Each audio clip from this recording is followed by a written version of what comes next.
Alright, so before I get started with the video, I'd like to make an apology real quick. If you're watching this video right after 24, then it's probably not going to make sense unless you look at the dates that they're posted.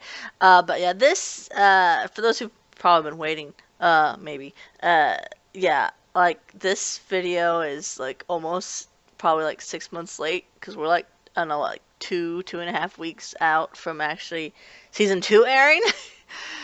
But I just want to apologize. And I've just been busy with things. Or I got sick on the day that I was originally going to record this, and then I just never got the chance to because after I got done being sick, I wound up, my husband and I wound up looking for houses, and that's a long process. That is a very long process. And then we finally got a house, and then we had to move, and so it's just been busy and crazy, and I just didn't have the time to record anything. So yeah, so anyway, but now we're all good and we're good to go. So on to the actual episode now. My girl, my girl, my girl, and my boy too. But more importantly, my girl has finally showed up. Finally. Oh my gosh, it took so long for them to show up. But she finally showed up. Ah, so happy, so excited. Oh my gosh, I just cannot wait. I cannot wait. I cannot. I'll get into that in a little bit. When later in the episode. Alright, so welcome back. This is a review for Fruits Basket 2019, episode 25. So this episode's kind of interesting because it's like it halfway deals with Kyo, and the other half deals with Yuki, which is what it should be. This is good because we kind of finishing up this entire episode's kind of finishing up the rest of Kyo's true form arc, as well as kind of the aftermath of things, and in particularly how Yuki takes it, because this is the first time he's ever seen the cat's true form. Of course, it's a lot of people's first time that they've seen it, but kind of his reaction to everything and how it affects him in the second half of the episode. Now, I'm going to go back here and mention that in the previous episode I said that, oh, we're going to see a flashback from another character's perspective that we'll get more on. Well, we do, but we don't, because, and again, this is the 2001 version's fault here, because in the manga it's accurate. The 2019 version is accurate to how it is in the manga. But the 2001 version made it so that, like, the beginning portion of the backstory that we see with Kyo is told from Kazuma's point of view and not actually Kyo's. Which, I mean, it works because he's in those scenes, but it's actually supposed to be Kyo's point of view and not Kazuma's. Or Kazuma's. Oh, it's Kazuma's. That's how you say that name. Kazuma's. Jeez.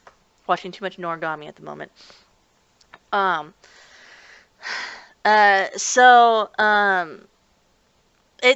kind of threw me off, and I'd forgotten that, oh, it was actually Kyo's.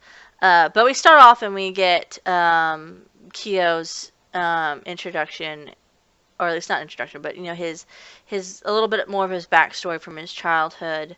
And you know, his Kazuma came up and was like, hey, do you want to live with me? And, you know, and Kyo, of course, accepted that. And then we get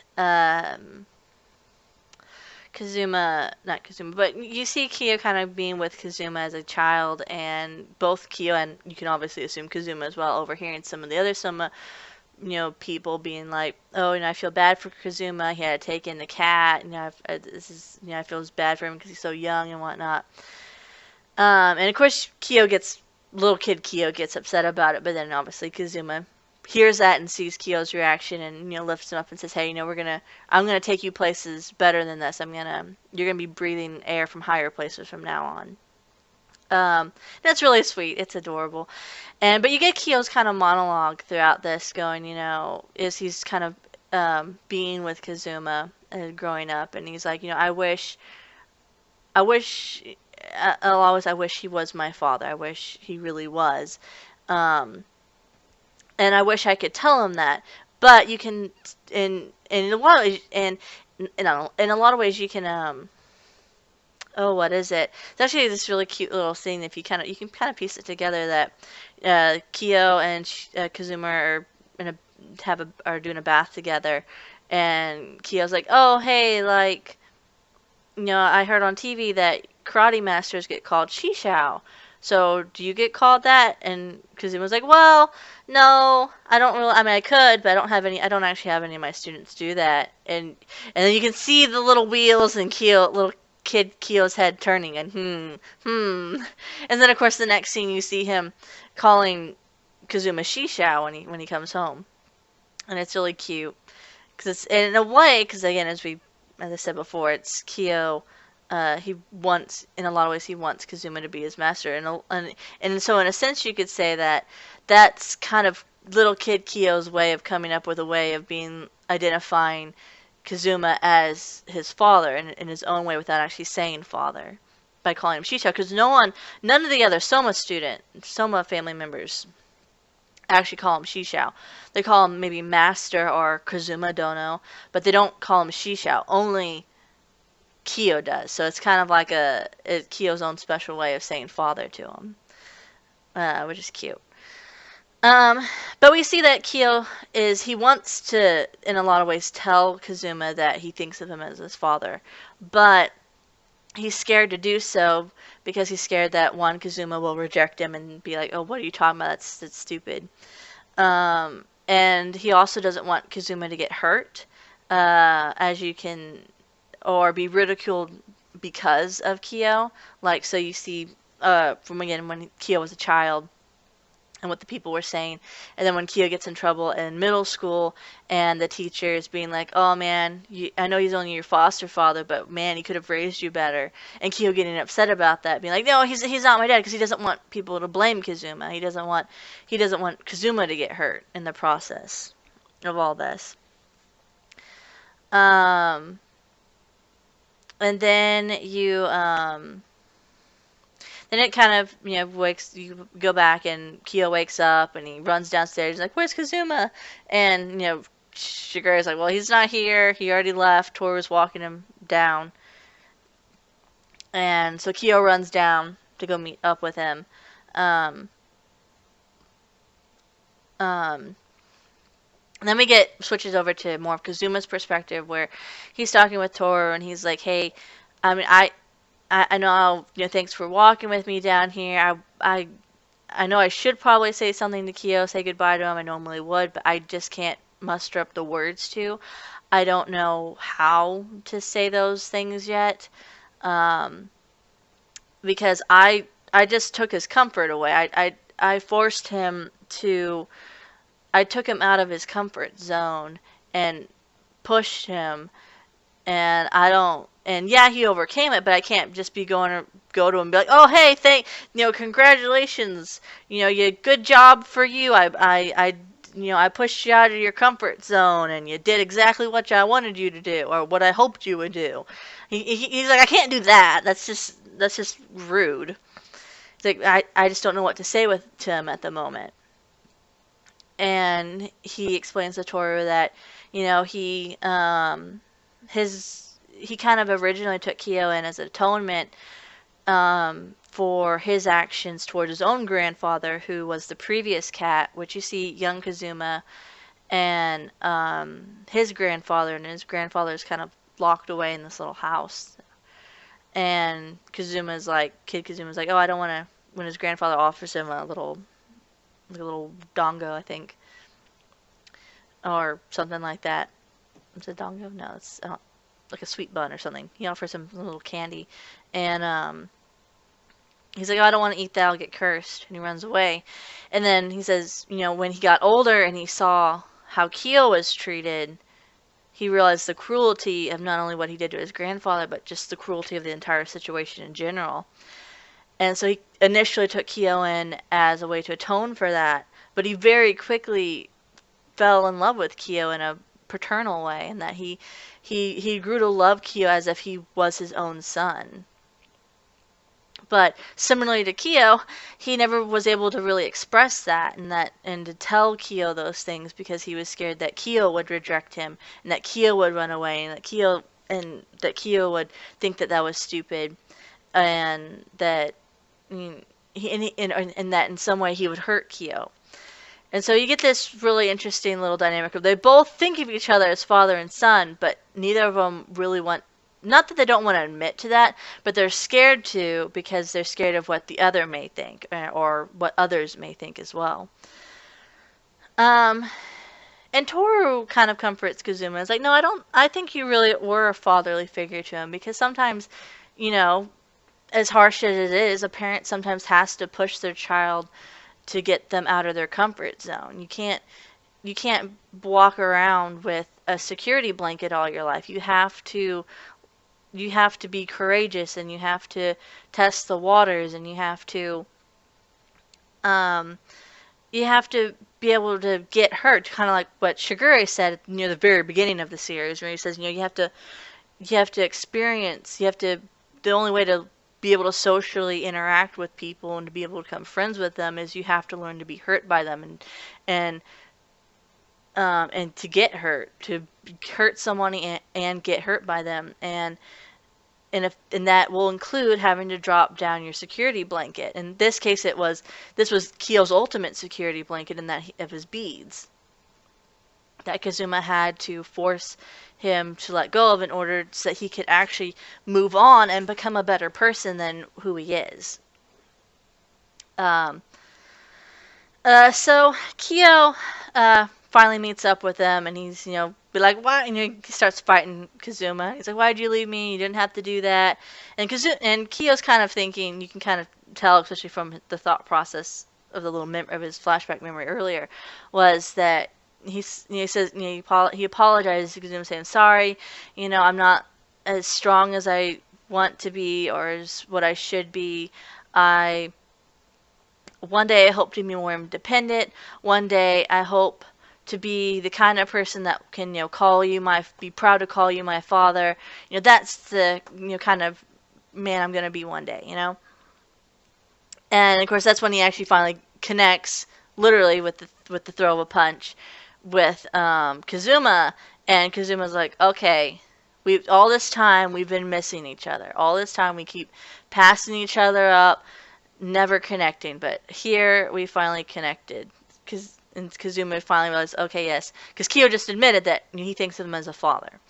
And so in return, after Kazuma kind of pushes him down, or knocks him down, Kazuma's responds with, you'll have to work on that, my troublesome son. And Kyo's like, oh, okay, I get it. And he realizes that, yeah, Kazuma thinks of him as a son as well. So they finally connected, and it's a really sweet moment. And then that's mainly about it, besides Kyo being like, hey, Toru, just naturally saying her name now at this point, because again, before he didn't say her name at all, and being like, hey, Toru, did you see our fight? And Toru's like, oh yeah, there was definitely a fight going on there. It's funny. And then, if I remember correctly, yes, we skip over to the next day with Yuki, and this short transition to the second half of the episode, and it concentrates more on again more on Yuki and him kind of coming to terms kind of with everything that happened, because this is his first time seeing something like this, and kind of, I would say more, but that might be bit more of a spoiler, so I can't go in that direction that I just thought of, but kind of realizing, really kind of letting the reality of this situation sit in, and realizing, really kind of recognizing who Kyo really is, at least his true form really is. I think I might have to leave that at least that portion, because that I might be starting to get into a little bit more spoiler stuff, so I'll leave that there. I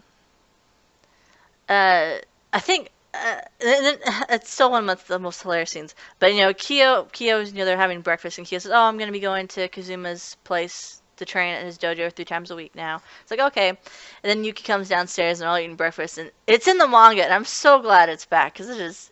I'm so glad they included this. They included just about everything else, but it's a hilarious scene where both Kyo and Yuki reach for a piece of food, and their chopsticks touch, and they both stare at each other, and Yuki just walks over and throws the chopsticks into the scene. It's a hilarious scene. I mean, every time I've read the manga, I always laugh at that scene, and so every time I'm guaranteed every time I'm gonna watch the 2019 version, I see this, I'm probably gonna be laughing because it is hilarious, the comedic timing of that. Oh, it's so good. Um, but we can tell that Yuki's kind of a bit off today. He's kind of more, I wouldn't say depressed, but he's just kind of down, and he just has a lot of things on his mind. He doesn't know what to make of everything which he just witnessed the night before. And as he's walking into school, Haru notices this. And then of course Haru talks to Toru, and he says, "Oh, have you seen Yuki? He seems a bit off today." And Toru's like, "Did he?" And then she thinks of, "Oh wait, did he see what happened last night?" And then she's just kind of standing there thinking, and Haru, is like, "Okay," and just kind of pats her on the head and leaves, smiles and leaves, and it's like, "Oh, Haru, you're so sweet." um, but then Haru goes and talks to Yuki, and Yuki kind of halfway talking to himself, but also talking to Haru, or at least thinking to himself and talking to Haru. And he's like, there's a lot of things that happened, especially, and most likely this he thought to himself, especially the stuff that happened last night. But I have to keep a secret. I'll put it all in a box and keep a tight lid on it. I can't let it out yet, or else a lot of these horrible emotions and thoughts and feelings are gonna swell up, and I don't want that to happen. And that gets into future stuff, which I can't talk about. At least not yet. And he's just talking about it and going, there's stuff that I struggle with, there's stuff that he struggles with, and I just can't let it out at the moment. I can't talk about this right now. And so then Haru's like, okay, I mean that's fine, and I'll just, I'm here for you, bro. And he's like, but hey, you might want to go and talk to Toru because you kind of freaked her out. You're kind of freaking her out right now. And he's like, oh, okay. So Yuki, of course, talks to Toru, and he's like, hey, I can do things that I couldn't do before. I'm a lot better at things that I wasn't as good at before. There are things that I want to talk to you about and I want to tell you about, but I'm not ready to tell you those things yet. And one day I hope I will have the strength to do so. And hopefully, kind of implying that hopefully, you'll be there to listen to me when I am ready to do so, talk to you about these things. And Toru's like, yeah, okay, sure. And she's so accepting that way. She's just like, yeah, I'm not going to push you to try to find out, oh no, what is these things of which you are trying to tell me that you're keeping hidden in secret. She's just like, yeah, just whenever you're ready to tell me. It's so nice. She's so sweet like that way. She's so sweet. You get the funny little moment between her and Yuki, and him being like, well, I'm being like, oh, it's summer soon. And he'll be him being like, I might have to kidnap you. It's like, okay, Kyo, not Kyo. Okay, Yuki, calm down. Oh my gosh. But then the scene. Oh my gosh, this scene happened. So Toru and Yuki. Alright, so this is my reaction, okay, as I was sitting there watching it. The very first time I watched this episode. I was sitting there watching it, and I saw Yuki and Toru walking down the stairs. Now, this is all happening in the background, because you see the stairs in the background. You see these people, you see some of the students move past in the foreground, and then you see these two other characters start walking up the stairs. And the instant I saw those two characters, I had to pause the video, and I just was running around my apartment at the time, and I was just screaming for like 2 minutes straight, because I completely freaked out. Because I don't know if I should say their names yet. I mean, technically speaking, they have been announced at this point. I don't know if I should say their names yet. But I completely freaked out. Let's just put it that way. I am so excited and so happy to see these two. Oh my gosh, I cannot wait for season 2. When you get more screen time with them, they're my babies. They're my special ones. Oh, I love them. I love these guys too much. Especially the girl. I love her too much. She's so precious. But let's see what happens after that. I think it then goes over to now this is where it kind of gets a bit interesting, because starting from the time that those two characters start up, the ending to this episode is, I mean, it works out fine. It's perfectly fine. I like the way they did it. That way it kind of teased some of the stuff that was in the future. They'll still have to actually go back and cover these actual chapters, but it kind of started skipping around a little bit to some of the different ends of different chapters. So like these two characters showing up is actually, funny enough, it's actually in an episode.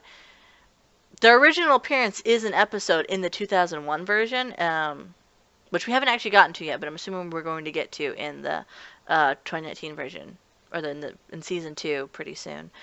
I'm assuming we're going to get those.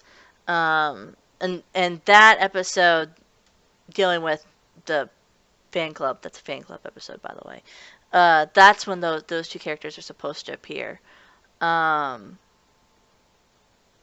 But so it's kind of weird that they've just jumped ahead to that. But at the same time, it worked out, and that's completely surprised me. We get introduced to Reen. Although sometimes it's just easier to call her Suzu. But Reen, and you'll understand why later. But Reen, we get introduced to Reen very briefly. Hiro talks to her. She's in the hospital. She says some mysterious things. And so she's gonna be fun. She's gonna be a fun character when we have more of her in season 2. Again, that's also a different. That's like maybe like chapter, because this episode mainly was concentrating, I think, on chapter 36 and 37, or maybe 35 and 36, something like that. And like some of these chapters, the end of these chapters are like maybe at least. At most, I'd say probably 15 chapters ahead. But I think, no, probably not even that. It's maybe like 5 to 10 chapters ahead at most. That's what some of these, they kind of jumped some of the endings. They kind of took some of the endings to each of these chapters and put them in there. With the two new characters, with Rin there, as well as the very ending where you have Kyo, Toru, and Yuki all saying there's something big coming. There's something big coming. I can't talk today. There's something big company. See, I keep saying it. There's something big coming, and they don't know what it is, but it's swelling up in their chest. They can feel it, and they don't know what it is, but it's something is big. Something big is coming, and that's kind of where the season 1 ends at. I mean, you get some little comedic scenes where you have Haru, because in the actual chapter it's Yuki, Haru, Kyo, and Toru all walk home together, and then when they get there, Ayame's there. I think Shigure might be there. I don't remember. He might be out. But I know that Kagura, Momiji, Hattori, and Kisa aren't actually supposed to be. That was kind of all added in, but it made sense because it was the wrapping up to season 1. They kind of wanted to combine a couple of things. It's fine. It worked out. I think it was great. Other than that, though, that's really about it. I know it's kind of a bit of a longer episode, but I mean, I had to talk. It's been a while. I mean, that's really about it, though. I mean, season 2 is going to be coming out about another 2.5 weeks.